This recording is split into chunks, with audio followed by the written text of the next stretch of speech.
Ever pinch pennies all year for that one family vacation only to feel the budget blues afterwards? If so, I was just like you. After 3 vacationless years, I stumbled on credit card rewards travel and cracked the code to amazing vacations that I could actually afford. Welcome to Wonderland on Points. In this podcast, you will discover how opening credit cards strategically can save you thousands on travel. We're not just dreamers anymore. We're 2 adventurous moms turning dreams into reality. Join us as we spill all the points and miles secrets. And contrary to popular belief, you don't have to spend $1 million to earn 1,000,000 points. Traveling on credit card points isn't reserved for those with overflowing bank accounts. It's for everyday people like you and me, learning to turn routine expenses into free travel. Consider us your points travel guides. This is Wonderland on Points. Let the adventure begin. It is a big week on the podcast, everybody. Welcome back. Joe and myself are here, and we are going to be joined by a guest today named Lisa, who has her very own travel podcast called Choose Your Happy Place, and she lives in Salt Lake City, Utah. We are going to dive into how to get to Salt Lake City at the end of our episode, how to do that on points, and you are going to definitely want to come once you hear from Lisa. Am I right, Joe? You are 100% right. I was already converted with my recent trip. I think everyone wants to go to Salt Lake City after having seen it. But Lisa knows so much, and she's basically lived there her whole life, and she just knows the ins and the outs. She knows the places to go. She knows the hikes. So we thought, since I just went there on points and miles, we had to have her on to talk about the city. And then after our interview with her, we're going to give you a full points breakdown of what is possible on points and miles, because I think Salt Lake City is a very, very easy place to get to on points. Super easy. Joanna, we have big news. We have huge news to share with our people. You guys, as you may know, if you listened to last episode, we have a Facebook group, and we are doing something very exciting in that Facebook group. Mary Ellen, tell the people. We're going to have a free Points and Miles 101 training. We're going to do that this week. So make sure you have joined the Facebook group. We're going to answer questions like, what are transferable points? Or once I have my points, how do I actually use them? How do I transfer them? What are shopping portals? What does 524 mean? Some of this is basic Points and Miles 101, but it may be, if you are just learning about points and miles, you may have little holes or gaps in your knowledge that you need to get filled. And this training is going to give you a really good foundational understanding of all things points and miles, so that then you can dig deeper and start practically using your points. Yes, 100%. And I know Mary Ellen said this week, just for reference, if you are listening to this the day that it comes out, you are listening to this on April 29th. Yes. And we are going to be having this Points and Miles training on Wednesday, May 1st. So please join us there, but know that you gotta get registered really quickly. If you're listening to this the day it comes out, go hop on it. Find our Facebook group and then respond to the event so that you make sure you're notified once we're going live. And if you do miss it, that's okay. Join our Facebook group. We want this to be a place where we can learn, where we can share together, where other group members, it's going to be a community where people can share their great redemptions, hotel reviews, ask questions, their points and miles win. We're going to keep going we're going to do Points and Miles 101, but we'll follow up with more of a 201 for people who already have a basic understanding of points and miles, but want to go a little bit deeper and kind of learn the next level stuff. So make sure you hop into that community. We have linked it in the show notes, and we will link it in other various places on our Instagram pages. Make sure you find the Wonderland on Points podcast Facebook group. We would love to have you there. Yes. And make sure you guys are subscribed to our newsletter. We are not going to spam you, but it is the place that you will find out first if we are offering these 101 workshops or if there's anything else that we're offering. We will probably also be notifying people that way when a new episode drops. And also, if there's any incredible deals like a transfer bonus that's happening right now, those are the kinds of things that we're going to start sharing in our newsletter. So make sure that you're signed up. I'll put that in the show notes so that it's very easy for you to click on that and just drop your email right there. Jo, there are some pretty fantastic points and miles news this week in the points and miles world. There's two big things. One thing didn't turn out to be so fantastic, and one thing is very fantastic. So do you want the good or the bad first? I feel like maybe we should start with the bad, end with the good. So, Okay. for those of you who have been following the Hyatt saga, Hyatt ended its partnership with the Small Luxury Hotels collection, and it decided it was going to be partnering with the Mr. and Mrs. Smith collection. And people were tentatively excited about this because there are some Right. very, very cool hotels that we thought we were going to be able to be staying at with Hyatt points.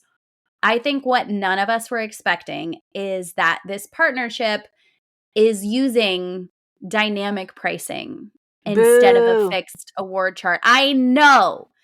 I immediately went through and started clicking on some of these, and I was devastated to see that these redemptions look a lot more like Hilton Marriott IHG redemptions because they use dynamic award pricing. So instead of like you could stay at the Park Hyatt for 35 to 40,000 points, this is like I saw one for 58,000 points. I saw one for 100,000 points.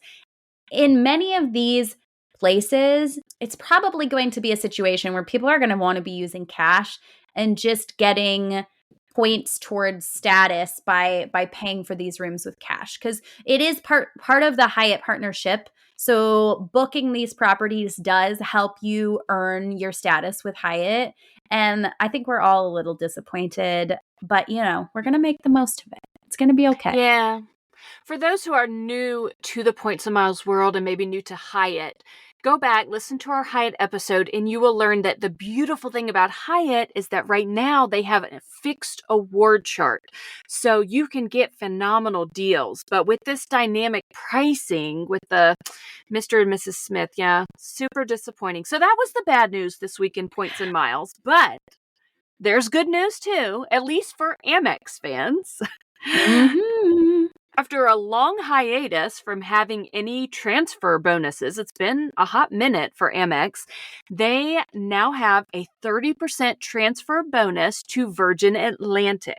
And that is good through the end of May. So you have a good chunk of time here to be thinking about how you might use this.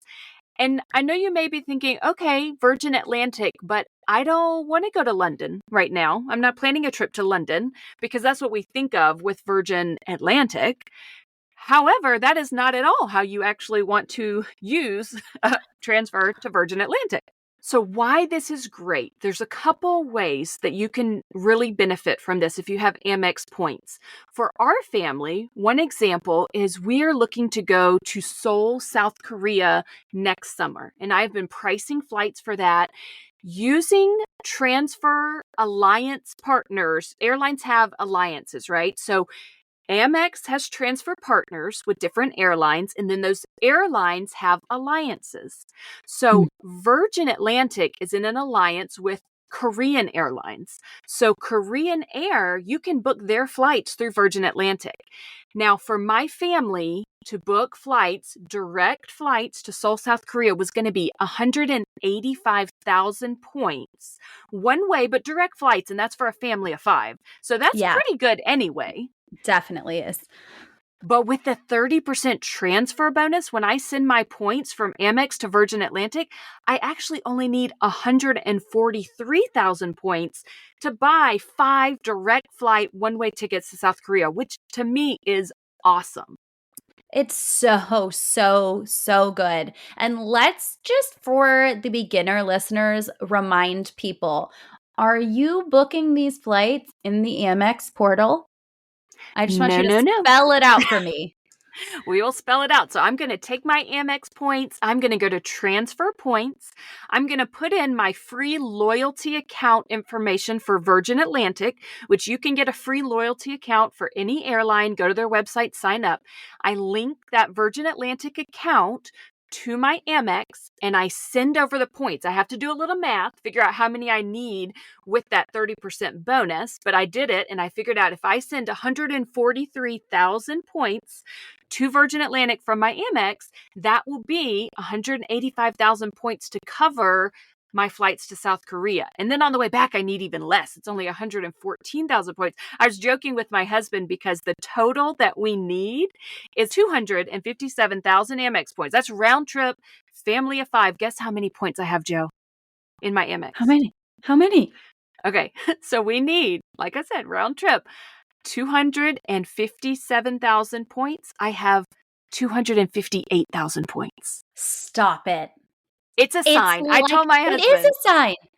It is a sign. Yeah. And we are going to earn and burn. We are not going to care that we're cleaning out our stockpile because there are always more to be had. We know Mary Ellen is the Rakuten queen. Okay. She's just going to earn 75,000 points shopping through Rakuten this year easily. So do not worry about cleaning out those stashes for this epic trip. It's such a good opportunity. And to fly a family of 5 on that amount of points to Korea is so cool and so crazy. But I do want people to remember that once you transfer, you cannot transfer back.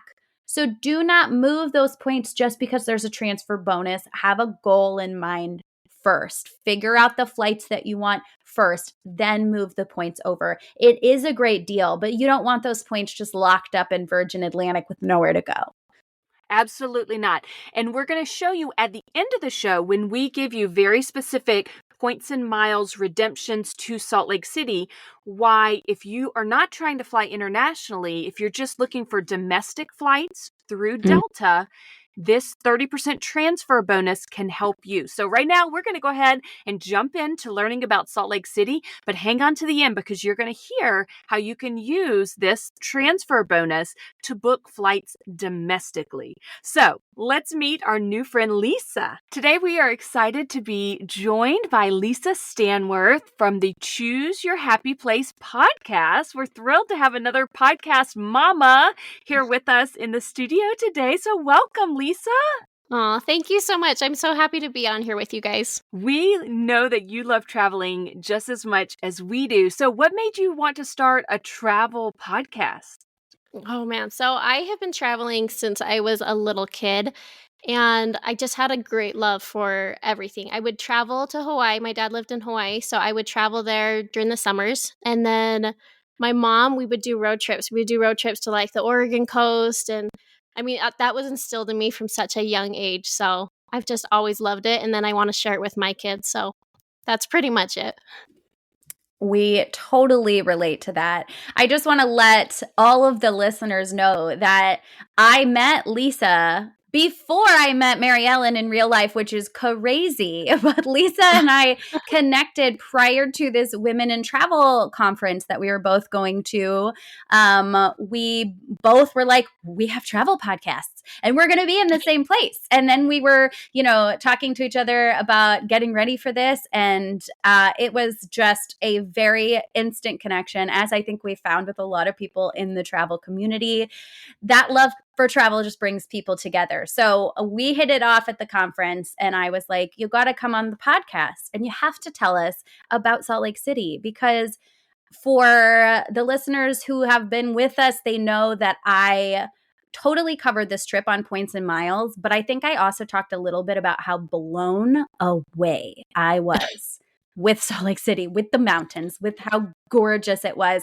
And it's like I'm already planning my next trip back. So I think everybody wants to go to Salt Lake City. Yeah. So it was cute. I haven't had that reaction where people were like, look at these mountains. These are amazing. Like, it's just, I mean, it's something that you just take for granted because you look out your window every day and there's these beautiful mountains, but I loved it. I loved your reaction. I couldn't help it. Everywhere we went, I was like, Lisa, look at this. It was like unbelievable. I was just like a kid with my face like at the bus window, like my nose Yeah. smushed up to it, getting a little car sick as we went up to Park City. But anyways, I found out while I was there, are just the expert on Salt Lake City. You knew so much. I was like asking questions about like the history and and you just had all this knowledge. And I think it's kind of a funny story where you told me that you got the knowledge. So give like a little brief teaser of where you learned that, and then tell us how Salt Lake City came into being. I think that's the very first, most interesting piece of information. Yeah. So, we were talking about this before. So there's some friends of mine that kind of have done these local scavenger hunts, and think of it kind of like a treasure hunt. I don't want to give too much because it's kind of a Utah thing, but last year was one that I had to dive deep into Utah history. And it's funny because you learn all of this stuff in elementary school. I learned so much last year. Like, I could have been a history teacher. I could have gone to like some of these museums and been like a guide because I learned so much. And so, yeah, it's so fun. I learned about like really all of the details of Salt Lake City, and it makes you just appreciate it more, I think, when you realize like the sacrifices that people took to get here and just to see everything that kind of has come out of it. And so, yeah. These scavenger hunts, what I am envisioning is I've seen on Groupon and Viator for experiences that you can do when you visit different cities, and it's like a scavenger hunt through the city. Is that a formal thing that you did or just something that you did with friends? Yeah. So there were these two guys that during COVID, they wanted to find a way to get people out of their houses. And because we have these beautiful mountains. And so they created a treasure hunt, and they hid $5,000 in the mountains and wrote a poem. And it's something that has just kind of spiraled. They've been doing it every year. It's like last year was up to $20,000, and it goes on for months. And you're just doing hikes like all over the Salt Lake Valley, trying to figure out where it is. And it's such a fun way to get out of the house. Your kids enjoy it because you're going treasure hunting. And so it's just a super fun thing that they do here. Wow, that is not what I was expecting. And that is very, very cool. I really love that. Yeah, it's actually I know. so When much she fun. told me that, I just about died. I was like, why isn't that everywhere? It should be everywhere. That's a great way to learn the local history. I know. Find people that want to just give away their money, and you can do it just about anywhere. Lisa, if somebody wants to come visit Salt Lake City, are there specific times of year that you think are better for people to visit? I know there's totally different feels with the mountains and the skiing being so popular in the winter, but in my mind, I'm not as much of a snow person. I think I would enjoy hiking in the spring and summer better. What's your recommendation as somebody who's an expert on Salt Lake City? Yeah, so it's just like you said, so winter, if people want to come for skiing, we have some of the greatest snow on earth. We've had, I think 4 of our ski resorts have had like the most snow for the last couple years, like throughout the world. So our skiing is pretty incredible for the winter, but if you're wanting to come for hiking, fall is my absolute favorite. I know it's probably not like known, but we have like our fall leaves are incredible. And so with these mountains, we have so many different places that you can go and go on these hikes that it's just, you have like the yellow aspens, and then you'll have all these different colors, and it's beautiful. Summer's so much fun. Like there's so much to do here during the summer. It does get hot, but it's like a dry heat. And so, yeah. Spring's a little iffy. Like, I don't know. Sometimes our winter goes long. Sometimes so every day, like it was 75 yesterday, and today's going to be 60, and then it's going to be like 50 tomorrow. And so spring's just a little bit temperamental, but yeah. I would imagine the snow melt gets kind of muddy too in the spring. Yeah, I haven't gone hiking much right now. I've gone down to southern Utah more to do the hiking right now, because if I look out my window right now, like you still can see snow in the mountains. Oh, Aspen in the fall. I'm a fall person. That's by far my favorite season for many reasons. Yeah. And I've been to Boston. I love the Northeast in the fall. So many different colors. West Virginia, North Carolina mountains. They're all stunning in the fall. I think the Rockies and all the aspen trees, they just have a different feel, right? The Yeah. yellow would be totally different than what I'm imagining from an East Coast fall. Oh, they're beautiful. So I think you would think more like Colorado. So you go through, there's two like main areas that people will go through to see the leaves. It's called Guardsman Pass, and it's like a pass from Salt Lake to Heber, or like Park City area. And then there's one called the Alpine Loop, which it kind of like it includes Salt Lake and Provo and Heber and all of it. And it is just gorgeous. How Yeah. long are those hikes? That sounds like a really far distance. Are they So those would on be foot or are drives. you driving them? No, Okay, those okay, would okay. totally be drives. There's a ton of hikes that you can do as well, because I mean these mountains have so many hikes, but those would be drives. Oh, I love a drive. I mean, I like Yeah. to hike too, but I love a scenic drive. I Yeah. would never have imagined, for whatever reason, I don't picture what I saw as a place with colored leaves. Everything was just so green that I was seeing, Mhm. and I feel like I didn't see a lot of trees. Oh, Am I losing it? you'll have to You come looked back, and you'll just have to, I mean, you're gonna start getting into, like, the spring wildflowers, which is really pretty too, oh, where it's just gonna be covered on the mountains, but in the fall, you'll have to come back because it is so pretty, like, okay. I And mean, fall is it's already my favorite. So, yeah, yes, me I too. wanted to backtrack a little bit to make sure that we let people know that, and I feel like I'm going to mess this up. Salt Lake City was discovered by a group of settlers that hiked a super long distance through the mountains, right? And then like came through this pass and we're like, this is it. This is the place. And I think that's a really cool discovery story. I want you to tell it a little bit better than me. And also, apparently, you can hike that, right? Like the way that they came. Yeah, you're very close. So, the Mormon pioneers had come through in 1847, and it's pretty cool because there's like the Mormon Pioneer Trail, which it goes through all the canyons, so you can hike on different areas of it, and it's pretty incredible. Like they actually have like little markers throughout it, so you can see exactly where the trail was and kind of different things, like if there was a settlement here or if they camped here. But then there's a place, it's called This Is the Place Monument, actually.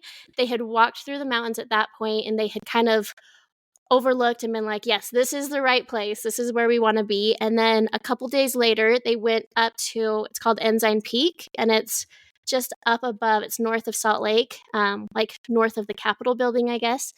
And they had kind of looked over this whole just dry desert pretty much and just said, envisioned like Salt Lake City and said, this is the place. This is where we want to build this. And so I mean, that's just kind of what they envisioned as Salt Lake from that point, and it's pretty cool. I mean, like you saw, like we're a dry desert, but then there's mountains just surrounding us, and so it's a pretty place.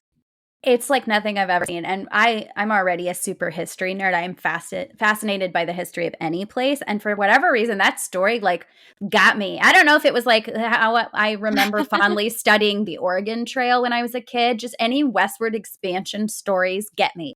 I, Yeah.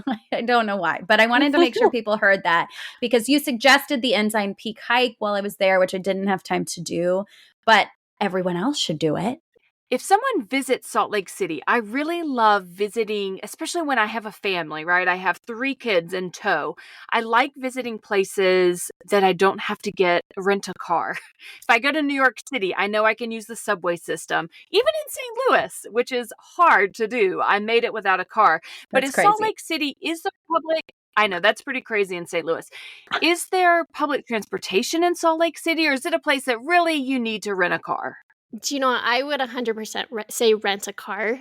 We do have, it's called Trax, our Trax system, which does run. I mean, they're expanding it and it is able to run. But if you're wanting to do any hikes or explore more, I would 100% say rent a car. Okay. Well, I do know that when I was there were some good train options for downtown. Like, I know that I could have taken a train super easily from the airport to my hotel. So I think there's like a small public transportation option for that city area. But for sure, like if you wanted to go into the mountains, into Park City, all of that definitely seems like you would need a car. Yeah, they have like the electric scooters and stuff too. So, I mean, you can get Yes. all over downtown with the electric scooters. I mean, I did that. I was alone one morning. You were busy. Everybody else Yeah. had like meetings and stuff at this conference, and I rented a little electric scooter and I took it straight up a hill to the Capitol building. That was the steepest. I was literally thinking I was going to fall backwards riding this scooter this straight. Listeners cannot see what I'm doing with my arm right now, but I was going straight uphill. I was like, it's not going to make it, but it did. Yeah. In fact, I It's will make it. not. I will not tell you the amount of emergency room providers and nurses that say they would never do an electric scooter. Oh dear. I always hear about how many people come into the emergency room off of those scooter incidents, but at the same time, I still want to use them because they're just fun. I mean, Yeah. so I saw kids using these scooters, like teens, and I naturally thought, well, that looks easy. It took me about 10 minutes just to figure out how to like get it moving for the first time and how to put the kickstand away. I was like, I am too old for this nonsense. It was actually very fun, but it tells you not to ride it on the sidewalk, and I ignored that because I'm not riding that thing in the street. I'm not going to die Oh, today. we always No, do it thank on you. the sidewalks. Yeah. But sorry, I don't have a helmet, so I'm not getting in the street. Yeah. Lisa, what are some food things that Salt Lake City are known for? Are there any styles of food or restaurants, specific restaurants that you would recommend in the Salt Lake City area? Hey guys, we're going to get right back to the rest of this episode, but before we do, we have a request. Look, if you've ever gotten any value from this show and you want it to continue to grow and to continue to serve you and have access to guests, if you could leave us a rating and a review if you're listening on Apple Podcasts or Spotify, that would be completely amazing. These ratings and reviews go such a long way into attracting new podcast listeners and helping us bring guests on the show. It makes us so excited to hear how we are helping all of you reach your travel goals. It really does. And if you're feeling up to it, take a screenshot of your review after you post it and share it to your own Instagram. And don't forget to tag us at Wonderland on Points Podcast. We would love to reshare it in our own stories. Yes, we sure would. And if you haven't already, go ahead and leave that rating and a review right now. Okay, let's get back to the show. Joanna was able to experience this. It's kind of crazy. So Utah is known right now for like having these soda shops and cookie shops everywhere. And so like these dirty sodas are like a huge thing here in Salt Lake. Joanna weird. tried it for her first time, which I did actually just like fun. it. But these people poured cream into a soda and I said, "What are you doing? What are you doing?" But then I tried it and I was like, "Oh my gosh.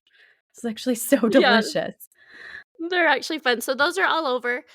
For downtown, I would say, I mean, we have everything. We pretty much have any kind of food you want, any kind of restaurant you want. There is one, it's called Cafe Rio, it started here in Salt Lake and then it's expanded. So it's across the US now. But people that come to Salt Lake, like that's something that they almost always have to get is their Cafe Rio salads or burritos or whatever. Can I tell you that I almost ordered Cafe Rio for lunch today? I had no idea. We have that here, but I had no idea that started in Salt Lake City. I would have never guessed that. That's pretty cool. Yeah, so we had that, and then there's some that have kind of spiraled off of that. So there's like Costa Vida and Barbacoa, some of these other ones. But yeah, if you come to Salt Lake, that's usually what people are always like, I need to eat my Cafe Rio. So I feel like I missed out. I know. I told you that you should have had it. You did, but I actually didn't even get to eat that day. Most of the food I ate was whatever was provided by the conference. The one meal out at a restaurant that I did was Red Iguana, which was a Mexican restaurant. Mm-hmm. Very good, just in case anybody is wondering. A couple other ones, though, for you guys to try if you do come here. So there's like a hole-in-the-wall place. If you like Thai food, it's called Mai Tai. And it's one of my favorite places. The owner, she's a lady that's from Chiang Mai, Thailand. And it is like exactly if you went and had street food in Thailand. Yum. So it is fantastic. So that's downtown. Closer to the University of Utah, there's a place called the Pai Pizzeria, which is it's super good pizza. It's known for it. Another one downtown is the Market Street Grill. And so that's another super yummy one if you want to try it. Amazing. But yeah, we have everything. I mean, really any kind of food, and there's so much good food down there. Oh my gosh, I feel like I really missed out on the food section of this trip because a lot of stuff Yeah. was provided. I want to Yeah. know if there are great kids things. We have a lot of families that listen. Lisa, you have 5 kids. Muriel, and you have 3 kids. I just have one over here, feeling very outnumbered in this group. But we have a lot of family listeners, and people want activities to do with their kids. So tell us what we should do in Salt Lake City if we're coming with a family. Yeah, so I mean, if you're coming just for downtown Salt Lake City, I think it's different because you have the downtown area, but then if you expand it like 30 minutes, it's crazy the amount of activities there is to do. Um, Utah is extremely family friendly. It is kind of built around families because I mean, Utah's kind of known for all these families, correct? And so there are a couple of places downtown that I would recommend. For kids, there's one, it's called the Discovery Gateway Children's Museum, and it Ooh, is incredible. Like, it's an interactive, the kids can spend hours and hours there. And so that's a really fun one that's just right downtown. We, for the first time, I went to the Natural History Museum, and so that was a fun one. It was so cool. dinosaurs. Yeah. They said they had more dinosaur fossils there than anywhere in the world. It was kind of insane how much they actually had there. Yeah, it blew my Um, mind because that's where yeah. they had the welcome party for the women's conference. So we had the run of this Uh-huh. place. So I've never been to a museum I like that know. without children, and it was kind of so fun. Yeah. Another thing they have is the Clark Planetarium, which is just like a space one that you can go to. So there's a bunch of different places downtown. With kids, I mean, for me, I just say get outside. Yeah. And so we do have so many hikes. There's the Ensign Peak, which is a kid friendly one that you can do, or there's the Big and Little Cottonwood Canyons, which have just like countless hikes that you can do. Mm. Do you Yeah. happen to know off the top of your head if any of those hikes are accessible? So a path, maybe it's a hike, but a paved path that a wheelchair could go on, or stroller friendly for families with young kids. Do any of those stand out? Yeah, so there's one that's up Big Cottonwood Canyon, and it's at the very top by the Brighton Ski Resort. It's called Silver Lake, and it's a lot of it's a boardwalk going around it, and they've been kind of fixing it up this last year to try to even it out more. But yeah, I've taken a stroller through it. So it's a boardwalk, and then it goes into like a dirt area, but for sure you could take a stroller through it. Perfect. Yeah. Let's focus on, we talked transportation, but we skipped right over places to stay. So give us, if you have hotel recommendations. I loved the Hyatt Regency downtown. We'll talk about that on points at the end. But if you have either an area where you think people should get an Airbnb, or if you have hotels that you love, I want both of those. So Little America is one that it's just kind of a fun one to stay. It's right in the heart of Salt Lake City. But for me personally, you can stay downtown. It's a great way to like get to see everything. But if you want to explore more, there are so many surrounding just areas outside of downtown that would be really good to stay in. So I mean, we have every big chain that you could ever want. So yeah. Is there, in terms of Airbnbs, is there anything around you where you would say, like, if you're going to get an Airbnb, this is the location I would recommend you looking in? Yeah, so if you're wanting to do like Big and Little Cottonwood Canyons, which is most of the hiking that you're going to find over in that area, you have Cottonwood Heights, you have Sandy, and even like into Sugar House and Mill Creek along those sides, you'll get into all the mountains. Those are just the little tiny, I mean, cities. Yeah. Yeah. What do you call them? I don't It's know. Salt Lake City, but it's the greater Salt Lake. So you have all these different areas that are right along the mountains, along the base of the mountains. So I think anywhere, I mean, our freeways are really good.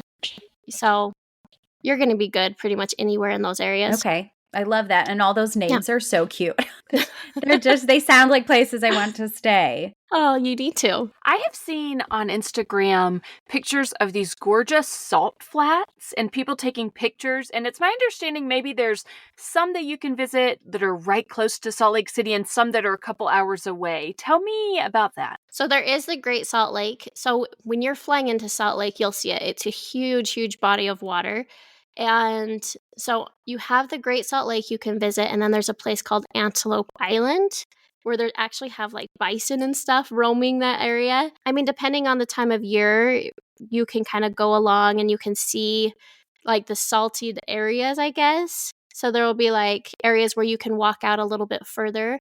It's just pretty. So that's just right there by the airport. And then there's also the Bonneville Salt Flats, which are a little bit of a drive away, but those are areas that like they recorded like in the Pirates of the Caribbean movies, like where they're walking along the salt flats. Those are where they recorded those. So that's more what that looks like. Oh, well, now I have to go there. I love a movie filming location. But no, it's so Yeah. cool to know about the nearby ones because I saw pictures from girls that I thought were at the Bonneville Salt Flats, but were actually at the Great Salt Lake. And it was an illusion because it looked exactly the same to me as photos I've seen from the Yeah. salt flats. So if you're trying to get that Instagram moment, it seems like you don't have to go that far. Yeah, they went to a place. So here's another quick little history lesson. There's an old place right there on the Great Salt Lake. It was called Saltaire. And it was like, it used to be like an old resort that people would go and stay and swim and stuff. And then it turned into like a concert hall. Whoa. Where they'd have huge concerts there. And now it's just a big abandoned building that's kind of out there. It's insane. It almost looks like a palace. But you can walk out from there and you can there's like a place called Black Rock and you can walk out and it's kind of like a salty area by the Great I Salt Lake. missed so many I things. love all of that. I love it because it's so different than anything we have on the East Coast. And whenever I'm traveling, that's one of my main things that I'm thinking about. Like, where can I take my family to see something new or different? And those salt flats are just, from what I've seen online, just completely seem like another planet compared to what we're used to and what we see every day. Yeah. There's so much to see. And that's the cool thing about Utah is there's like a little bit of everything. You know, we have the salt flats, we have the mountains, we have like big, huge mountain lakes. There's just so much. And so pretty much anything that you want to see, you're going to get just a little bit of everything. That's so cool. So when we were there, we went up to Park City and I thought this place was the coolest place ever. Highly recommend people day trip to Park City. Are there any other places around Salt Lake City that are like that are these like quaint little historic looking mountain towns that are not to be missed? Or is Park City really the one? So if you actually go just a little bit past Park City, there's areas called Heber and Midway. And it's even more like, I don't know, it's hard to even describe because it is just gorgeous. Like there's just a tiny little town feel and they have these beautiful mountains everywhere and rivers running through it. And I mean, you love horseback riding. That's like a horseback riding heaven. And so, yeah, that's such a fun area. So that would be a really good area to explore. You'd be able to explore there for a long time. I kind of think I would get an Airbnb up there if I'd already done like the downtown thing, or maybe split the trip half and half. Yeah. Stay half down in the city, half Yeah. up in the mountains. That is amazing. You'd fall in love with it. It's super cute. I mean, too late. Already have. I told Mary Ellen, like, I want to move to Salt Lake City. What airlines fly into Salt Lake City? I've heard that the airport is gorgeous. It's actually a really phenomenal airport. What are the hubs there? So it's Salt Lake International Airport. So we have like everything going into it. Our airport got renovated and it's humongous. It's like a running joke here that if you're in the B gates, like you walk for like a good 30 minutes. Oh my gosh. Like it is crazy how far it is. Your A gates, you're fine, but the B gates, like it's pretty intense. You have to walk through like tunnels and escalators and all this stuff to get to the other side. But it's huge. We have pretty much every airline coming in through here. That's good to know. Do not be late if you are going to be flying out of a B gate. Yeah, it's at the point that like people will like have to like stop and they'll be like, I just need to sit down for a minute because it's so far because you're just walking Oh forever. my gosh. I flew out of an A gate and I was cutting it a little close. Like I was at a restaurant with some people like up till I went straight to the airport. If I had been in a B gate and found that out once I got there, that would have been a rude awakening. Lisa, are there any other things downtown that would be really cool for first-time visitors or people to check out that you really love? Yeah, definitely. So downtown, so there's a big area. It's called City Creek. It's the City Creek Shopping Center, and it has restaurants. It has all the high-end shopping if you're into shopping. So that's always a fun one. It's an outdoor mall, so you can walk around there. There's also Temple Square, which is a huge attraction. It is currently under construction, but you can still walk around it. Joanna walked I around did. that one. It was still cool. During Christmas, it is just almost an entire block that they do Christmas lights that you can walk all around. So it's really pretty. The Capitol building has cherry blossoms during the spring, and then you also can just walk in and kind of explore the Capitol building. Oh, So it's a pretty cool I thing to didn't know do. I could go inside. Yeah, you can go inside of it, and it's pretty insane. Like, we do that for field trips with my kids, and I think it's like 4 or 5 levels high. You can go sit in and like hear voting going on, and it's pretty cool. Like, it's actually a pretty cool Wow. place to go. If you're into genealogy, we have this huge family history center, which you can go in. There's people in there helping all the time, and will go through and help you with like your genealogy if you're interested in that stuff. And then another huge one downtown is the Delta Center, which is like where the Utah Jazz play. There's concerts all the time there. We just acquired a hockey team, so we'll be having hockey teams there. I mean, it's huge. There's so much to do.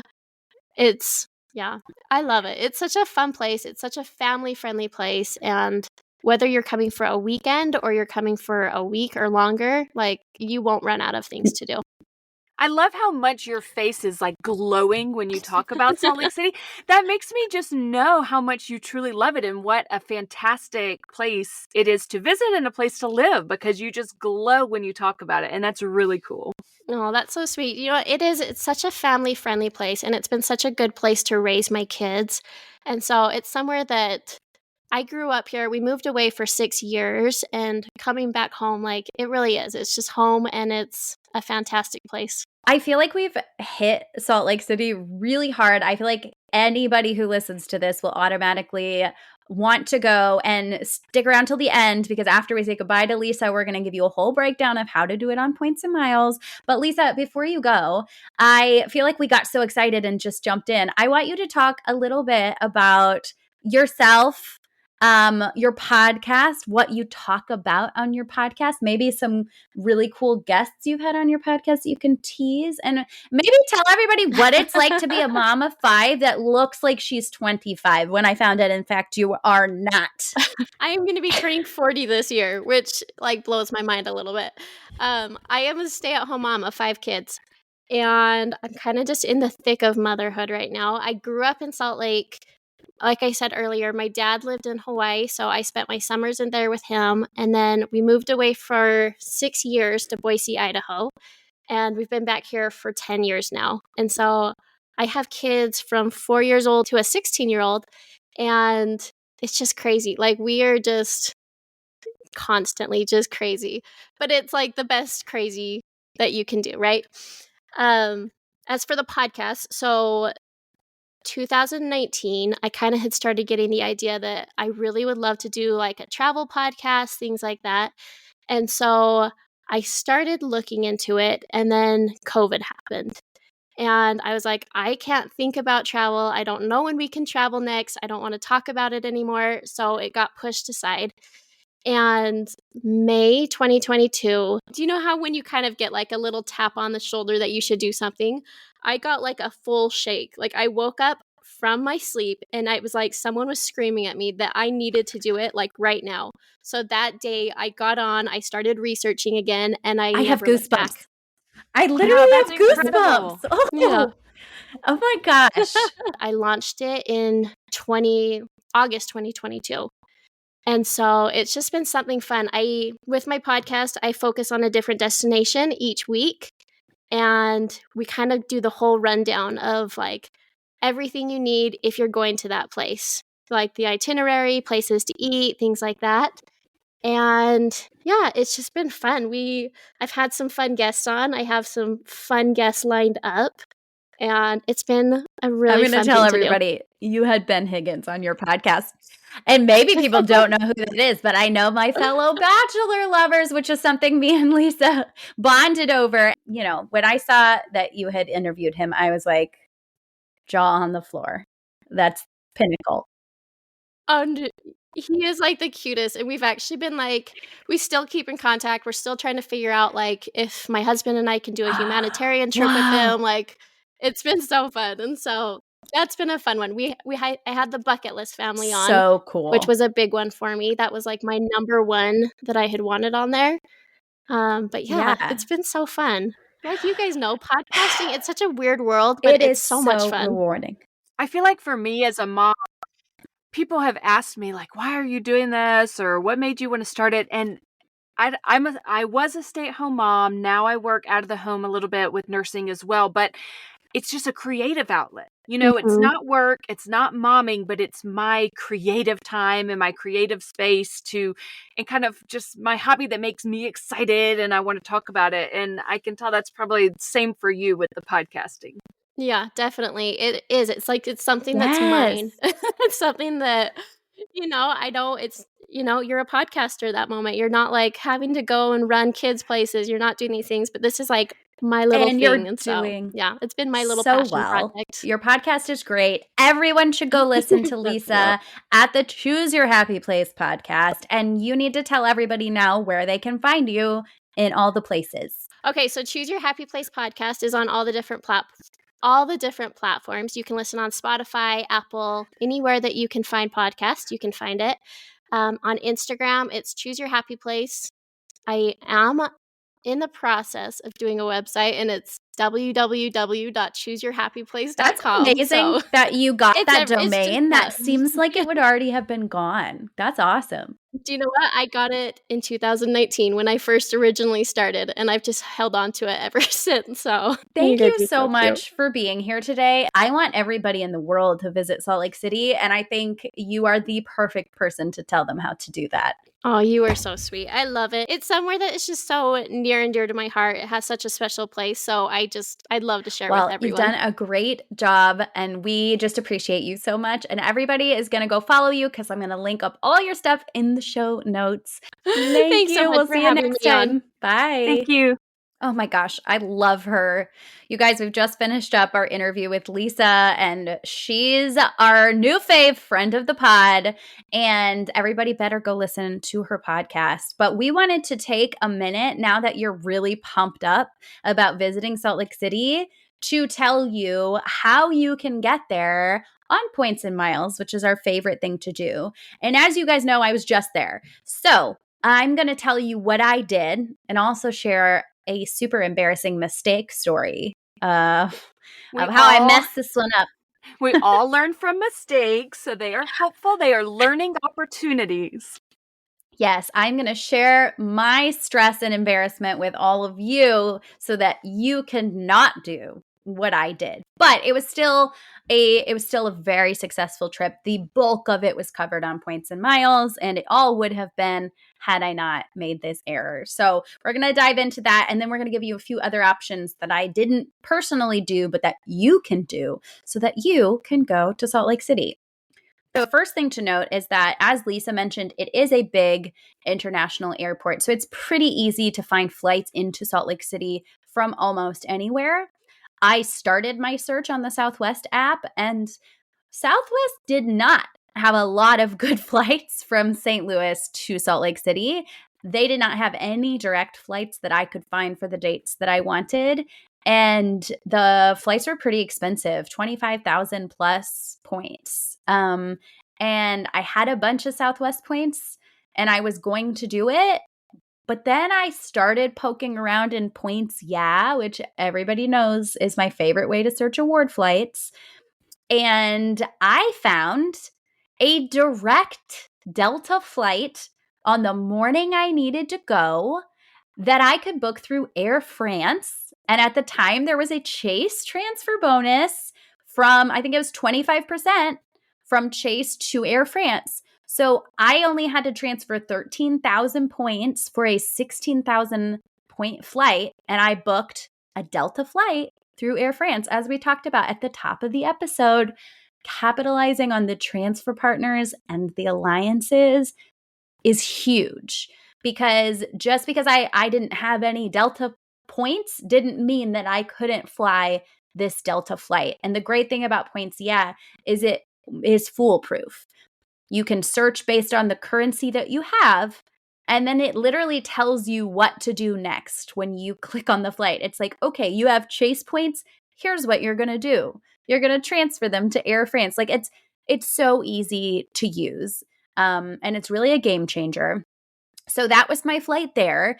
And I actually also found the same exact flight home for 13,000 transfer points, a 16,000 point flight overall with that bonus. And I moved my points and I started the process of booking it. I remember picking my seats. I thought I bought this ticket. And I come in less than a week before I'm supposed to leave, just checking the details, making sure all my things are in order. There is no return flight. There's no confirmation email. There is nothing. Gosh. There are 16,000 points just sitting in my Air France account. It just makes like a pit in my stomach, like I just feel my heart sink. Stressed myself into oblivion. I was on every website, every search engine. I was looking at Spirit Air, okay? Ugh. Like I was willing to do anything. What I wasn't willing to do is pay like 80,000 points for a flight home, because I did see an option like that. So there was nothing left. The award availability on that plane was gone. It was too late. I even called to see, because there were still seats on the plane. So I actually called to see if if I talk to a real person, will they let me use these points to book this? But they only give a select amount of seats on an airplane to the partners. So Air France only has a handful of seats that they can sell on this plane, and then it's gone. So that was not an option. I ended up spending over $300. I know. I earned a multiplier of points on it. So, there's that. But the pain of the fact that I found this great transfer bonus and I found this great flight, and then I actually had to spend cash that really was not in my budget, was so painful. I gave myself a cold sore. I got so stressed that, if you've been on my Instagram, you've seen it, okay? Because I get stress cold sores. So anyways, I don't moral of the recommend story, if you have ADHD like us, you're going to want to triple check that you booked both the flight there and the flight home. And they are both in your app, ready to go. Yeah, do not leave your space where you are doing this until you see the confirmation number, okay? Just because they let you pick the seats does not mean that you clearly got to the last page where you finalize things. So and horrifying. if you remember to the beginning of our episode, we were talking about the 30% transfer bonus for AMEX customers through Virgin. So you can do, Delta is great because of the alliance that Delta is in. Joe was able to book Delta flights through Air France with her Chase points when they were having a transfer bonus. And the current transfer bonus, if you have AMEX points, is 30% to Virgin, which is also a transfer partner of Delta. So for domestic flights, like going to Salt Lake City, if you have Amex points, you can transfer them over to Virgin Atlantic and you will be booking. It will not say maybe that it's a Delta flight in big letters, but if you look at the small print, it'll say operated by Delta Airlines. Mm-hmm. And for a lot of the domestic places, the flights are like 22,000 points. I found one to Salt Lake City for 18,500 plus $5.60 in taxes and fees. But with the 30% transfer bonus, that would be about 14,000 points. Yeah. And I will promise you this, you are not going to be booking a flight on Delta for that few of points because Delta is ridiculous. I would highly recommend you never transfer points directly to Delta Airlines from Chase or AMEX or anywhere that you have, I guess not Chase, but from AMEX, do not transfer directly to Delta. You're going to want to book it either through Air France or Virgin and capitalize on the transfer bonuses when you can. So Yes. we have gotten ourselves to Salt Lake City, hopefully using a transfer bonus when we can, but definitely transferring points to get a good redemption. Now tell us where we're going to stay, Joe. Yes. So I personally stayed in the Hyatt Regency downtown. It was across the street from the conference hotel. So that's why I picked this one. As you all know, I probably would have picked a hotel with free breakfast if I wasn't going to be walking to the conference hotel every day, because there are great Hyatt Place and Hyatt houses downtown that were maybe 10 minutes from where I was. And the area that I was in was so beautiful. Traffic was low. It felt very safe. And it was just vibrant. It was a couple blocks from the Temple Square that we talked about earlier and from the Genealogy Family History Museum. And I was able to walk around and explore. As I said, I grabbed the scooter. I went up to Capitol Hill. I did all of this on foot, or on scooter. But the area is fantastic. And the Hyatt Regency, I usually go for the more budget option, but it was fun. It was nice. Okay, I was looking up cash prices, and for a standard night, not a peak night, you're looking at 15,000 points a night, but like $325 a night in cash. For a peak pricing, you're looking 600 and above a night in cash and 18,000 points. It was so worth it. The points that I spent for those 2 nights. The room was gorgeous. The hotel amenities were great. Their little cafe was amazing. They also have a club access award availability where you could pay, I think it was like an extra 4,000 points a night. I ended up not doing it because I knew the conference was providing a lot of food. So if you have a free club award certificate, you could use that at this hotel, the Hyatt Regency. And that allows you access to the club lounge that has all this food that you can pretty much snack on like the whole day. So if you got a family staying in a hotel room and you upgrade to a club lounge room, like that might be really worth splurging on the extra points, but definitely a great idea if you already have a club lounge award because you have a credit card that offers it to you or something. And there's not a lot with the Hyatt credit card, as people earn these club access awards. Unfortunately, after COVID, some clubs did not open back up. So there are less options for using these club awards if you're within the Hyatt program. And so in the US, there are really, only a couple handfuls of good options for using those. So the Hyatt Regency in Salt Lake City is one of them. So that's a great thing to point out for anybody who has those club certificates and are looking for somewhere where they could actually use that. Absolutely. And it's definitely something I would take advantage of with a family. We like to hack that food cost anywhere we can. Oh, girl, that's my breakfast and my dinner for the whole family. 100%. A couple places I was also eyeballing. As I said in the episode, we went up to Park City, and this is like a 25-minute drive through the mountains. The stunning drive, and this little city is the cutest place I've ever seen in my life. I'm in love with it. There is a Hyatt-centric Park City up there. To me, it looks like a mountain lodge. Like, it looks very cool. It is one of the more expensive ones. It's 40,000 points a night for the peak pricing. So that would be more of a splurge. Or, if you want to check off a centric on your Hyatt bingo, which, Mary Ellen, let's tell people what Hyatt bingo is for the new people. Yes, in the Hyatt app, it's called the Brand Explorer. And for every 5 different types of Hyatt hotels that you stay in, you can earn a free night. So Hyatt Centric, I'm loving hearing you say Hyatt House, Hyatt Place, Hyatt Regency, Hyatt Centric. That's 4 different ones right there. Yes, it is. So excellent. Yeah, you could just bounce around Salt Lake City and play a whole game of bingo almost in that time. Yeah, there's so many Hyatts around Salt Lake City. Like, even as I'm just scrolling on the app, it would be unbelievably easy to do an entire stay on points and miles. And the Hyatt Places downtown are very reasonable, peak pricing around 9,500 points. So if you're going with a family and you want the free breakfast and you don't feel like you need the fancy, guys, you could so easily do an entire trip to Salt Lake City with one sign up bonus. Like really and truly. And I've never seen anywhere like this. I am like moved emotionally by this city. And so I really wanted to do an episode because I think everybody should go. I can't believe it took me 33 years. I love that. You can't wait, guys. Life is short. Things happen. People get sick.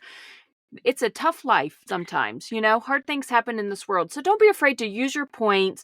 Go see something beautiful that puts you in awe and just appreciate and be grateful that points and miles gives us the chance to go see and hear about new things. So Absolutely. I love that you went there, and I hope more people will after hearing this episode. Me too. So thank you guys for joining us today. And we hope you loved this deep dive into Salt Lake City. And don't forget, join our Facebook group. Check out our live. It's coming up in just 2 days. So you do not want to miss it. Wednesday, May 1st. We will see you there.